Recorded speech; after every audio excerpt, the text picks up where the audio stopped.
پیارے بچوں السلام علیکم. ہم آج پڑھیں گے درد کا مارا.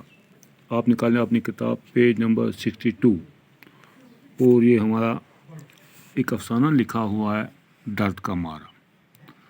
درد کا مارا یعنی تکلیف کو جھیلتے ہوئے. ہاں، جب لڑکی تیسری بار اس کے دکان کے سامنے سے گزر گئی تو سمجھو نے حقے کی نئے منہ سے نکال لی. اس چیتے کے بچے کی طرف دیکھا جو دکان کے اندر اخروٹ کی لکڑی کی منکش تپائی پر کھڑا جیسے اپنی ماں کا انتظار کر رہا تھا. یعنی کہ ایک لڑکی اس سمجھو کے دکان سے گزری جس کے دکان میں بہت سارے جانوروں کی شکل بنائی ہوئی تھی. تو ایک چیتے کے بچے کی جو شکل بنائی تھی وہ ایک میز پر رکھی ہوئی تھی. سمجھو کے ہونٹوں پر ایک مان موہنی سی مسکراہٹ پھیل گئی. یعنی کہ سمجھو کے ایک منہ پر مسکراہٹ آئی، مان موہنی دل سے لگ جائے. اور پھر رفتہ رفتہ یہ مسکراہٹ اداسی کیفیت میں تبدیل ہو گئی. یعنی پھر یہ اداس یعنی کہ غمگین ہوا.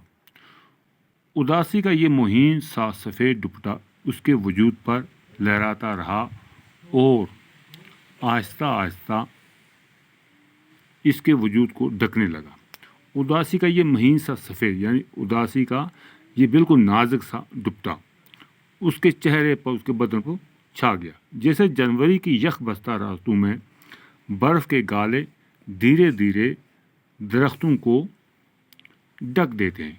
جیسے کہ جاڑے کے موسم میں برف پڑتی ہے تو وہ برف اپنی سفیدی سے اس درختوں کو لپیٹ لیتی ہے. بنڈ پر سمجھو کی دکان اس زمانے سے تھی جب موجودہ ایمپوریم کی شاندار عمارت میں انگریز ریزیڈنٹ رہا کرتے تھے.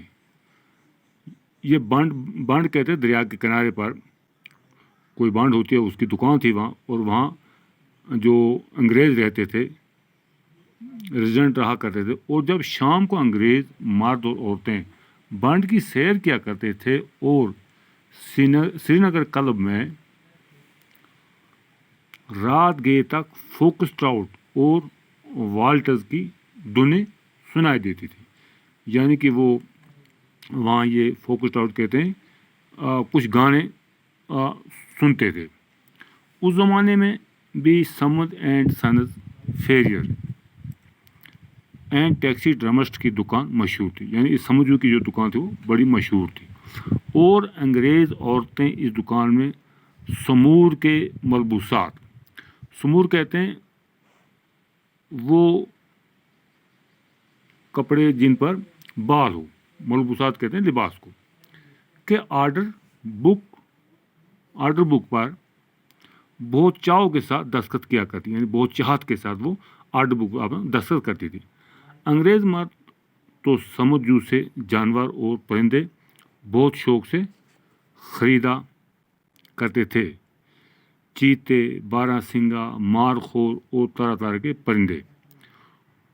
ہوکسر کی مرغیاں، ہوکسر یہ ایک جھیل ہے کہ اس کی مرغیاں، وولر کے راج ہنس، ڈال جھیل کی رام چڑیاں، مانسبل کی بطخیں.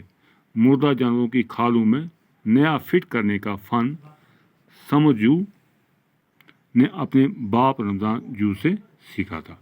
یہ سمجھو تھا، یہ اپنے ایک فن سے، یہ کھال ہوتی تھی، کھال میں یہ ان پرندوں کا، ان جانوروں کی اور کھالوں میں کوئی چیز بھر کر ان کی بالکل ہو بہو شکل بناتے اور بیچتا تھا. یہ سمجھو کا ایک تجارت ہے.